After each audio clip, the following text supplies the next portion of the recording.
नहीं चाहते कि आने वाले समय में दीदी के प्रभाव में, ममता दीदी के प्रभाव में बंगाल अपना अस्तित्व बदल जाए। পশ্চিমবঙ্গ যাতে বাংলাদেশ না হয়ে যায়, বাংলায় প্রচারে এসে কি বললেন মৈথিলি। হিন্দি ছাড়াও ভোজপুরি, মৈথিলি এবং আওয়াধি সহ একাধিক ভাষায় গান গেয়েছেন। সুমধুর কণ্ঠে মানুষের মন জয় করেছেন মৈথিলি ঠাকুর।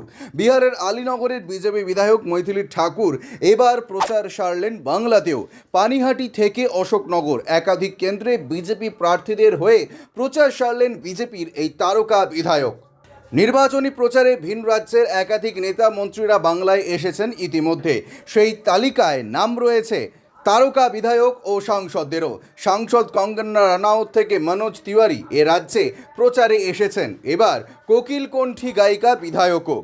বিজেপির অন্যতম প্রেস্টিজ ফাইট পানিহাটি বিধানসভা কেন্দ্র। এই কেন্দ্র থেকে প্রার্থী হয়েছেন আর্জি করে নির্যাতিতার মা।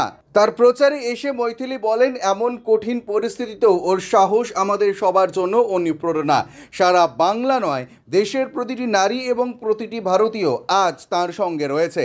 সোমবার মিথিলা প্রচার করেন অশোকনগর কেন্দ্রের প্রার্থীর সময় হীরার জন্য। প্রচারে এসে মৈথিলি বলেন, এখানে এমন পরিস্থিতি তৈরি হয়েছে যে দেশের মধ্যে থেকেও বন্দে মাতরম বলতে পারছি না। পশ্চিমবঙ্গ যাতে বাংলাদেশ না হয়ে যায় সেই কারণে সাধারণ মানুষকে এককাট্টা হতে হবে। বাংলার সংস্কৃতি এবং অস্তিত্বকে বাঁচাতে বিজেপিকে ভোট দেওয়ার বার্তা দেন তিনি।